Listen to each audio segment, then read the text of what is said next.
Okay? So, nalista natin yung mga files.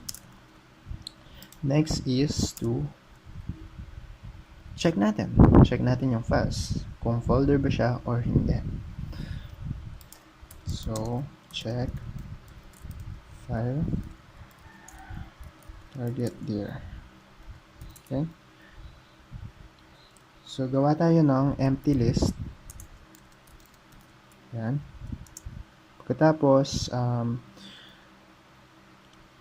gawa rin tayo ng empty list for files. Tapos, i-call natin yung function na ginawa natin kanina. Yung list files. And then, target here. Tapos, i-store natin siya sa variable na files list. Yan.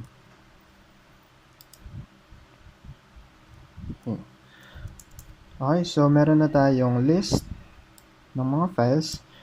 Now, kailangan natin kunin sila individually para ma-sort natin based kung folder siya or file. So, yung gagawin natin is for loop for item in files list. Tapos, okay. So, ito yung medyo tricky na part. Pero, kung iintindihan, madali lang naman siya. So, kasi, kapag ni-run natin to, okay, sige, run muna natin siya. So, print natin yung files list. Okay. Tapos, sa baba, so,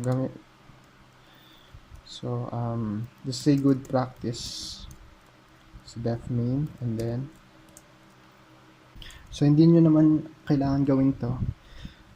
Ginagawa ko lang for good practice. Ayan. So, ano lang yan? Kinol lang natin tong main. And yung main, kinol niya yung check file, which is ito.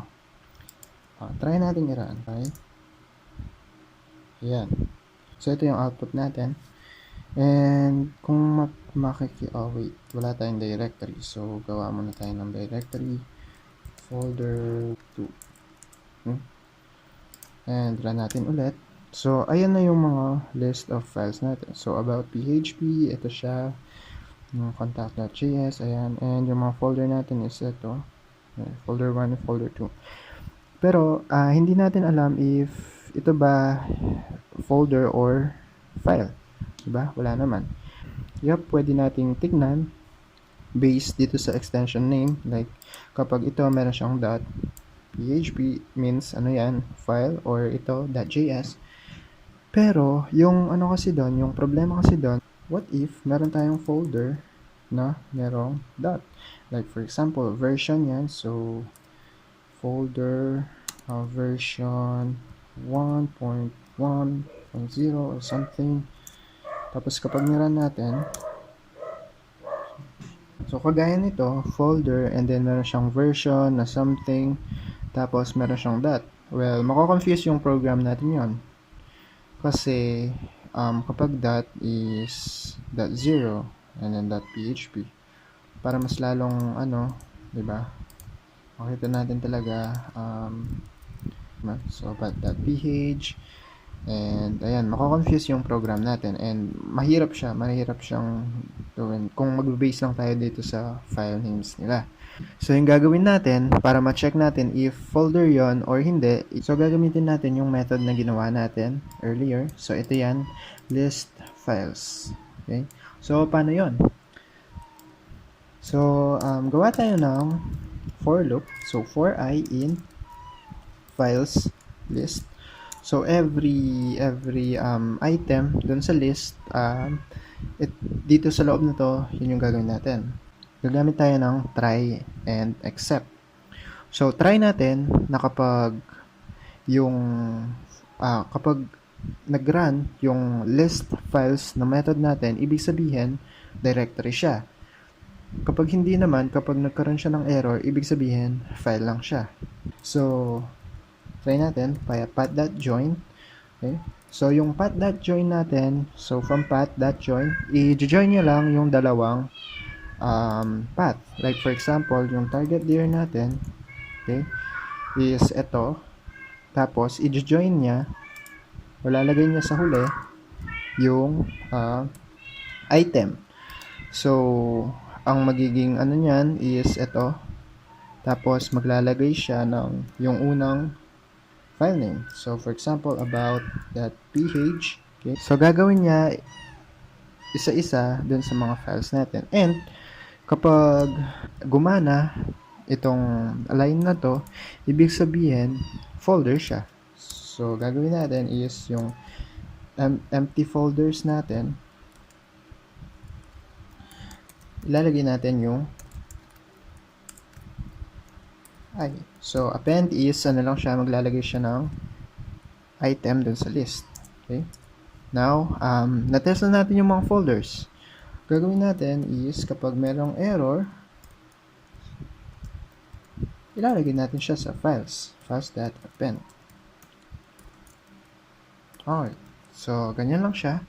Now, para pakita natin, print muna natin yung folders. Okay. Tsaka yung files. Okay. Okay, good. So, let's try. So, ayan. Ito yung mga folders natin sa taas. So, about.ph, tama. Folder version something, tama. Folder 1, tama. Folder 2, tama.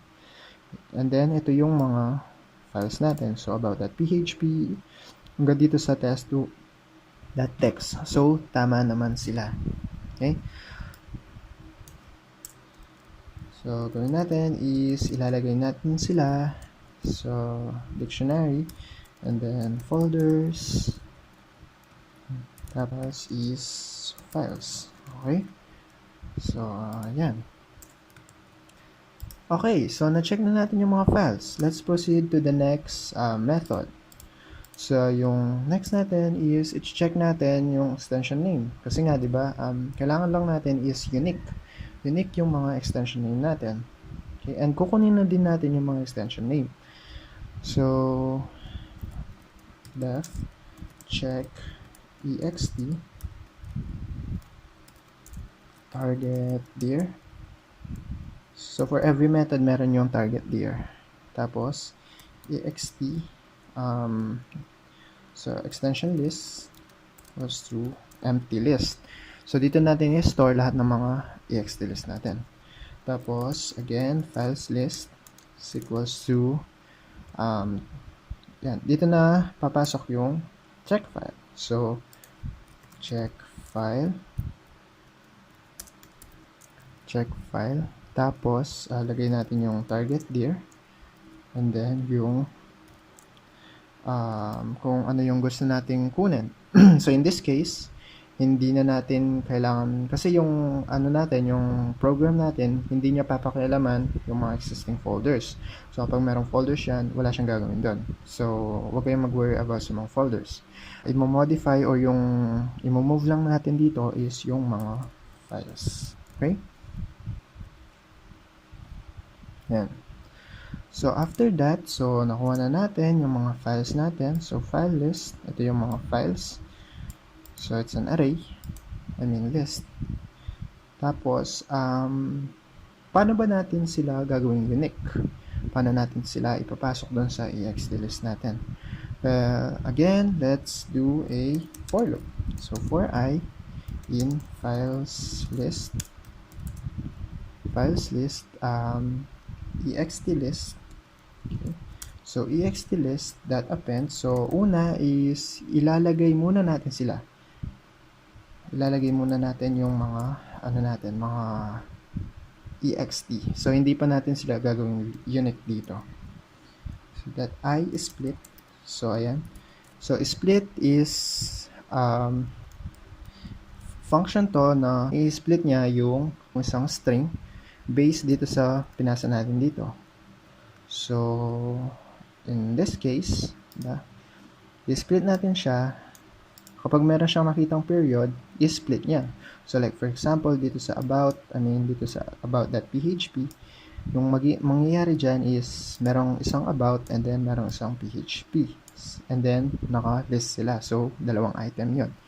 Na yung problem dito kapag ganito lang is hindi, kasi kapag meron siya nakitang period, what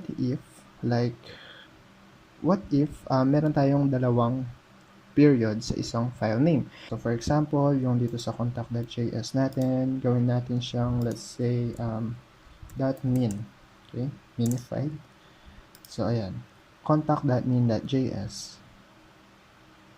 So, ang mangyayari dyan, magiging tatlo yung item niya dito sa list. So, meron siyang contact, min, and js. So, ganun yung split.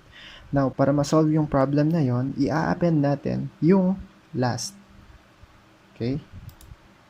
So, sana gets. Okay. So, for example, ito. Okay. So, kunyari, ito yung output natin. Contact. Tama. Min. JS. Okay? So, ayan yung magiging example na output. So, ito. And then, yung kukunin lang natin is yung last. So, para magawa yon, diba?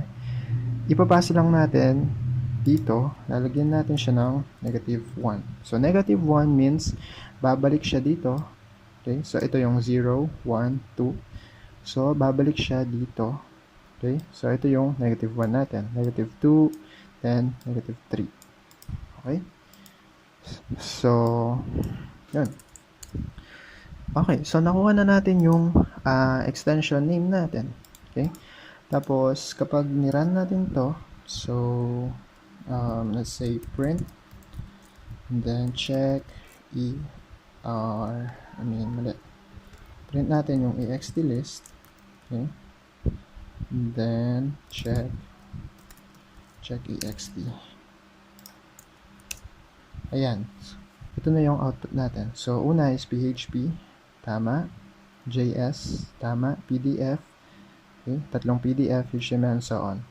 Yung problem dito, kailangan maging unique yung mga item natin dito sa list. Kasi, yun yung gagawin nating directory.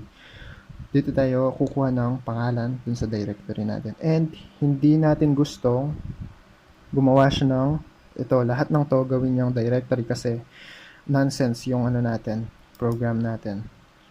So, yung gagawin natin para ma-eliminate yon, okay? So, gawa muna tayo ng filtered ext is equals to. So, sa part na to, gagawa tayo ng list, panibagong list, and containing yung mga unique na extension name. So, in short, alisin natin yung mga duplicate dun sa list. Okay? So, unang gagawin natin is papalitan natin siya ng dictionary. Okay? Dictionary.from keys. Okay? And then yung ext list natin. Okay, now let's try to run muna to. Filtered ext. From keys. Okay, so dapat pala small key lang siya. Okay, so ayan.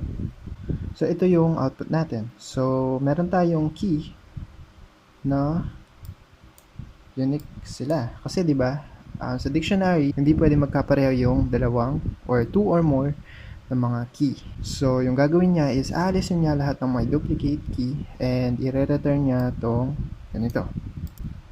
Tapos, gagawin natin is, papalitin natin siya into a list. So, maaalis yung mga none natin na value. Ayan. So, as you can see, unique na sila. So, PHP, ayan, and then JS, PDF, and so on. Okay, good. Okay, so, yun lang. Yun lang yung natin para dito sa check ext na method. The next is, let's return this. So, return filtered ext.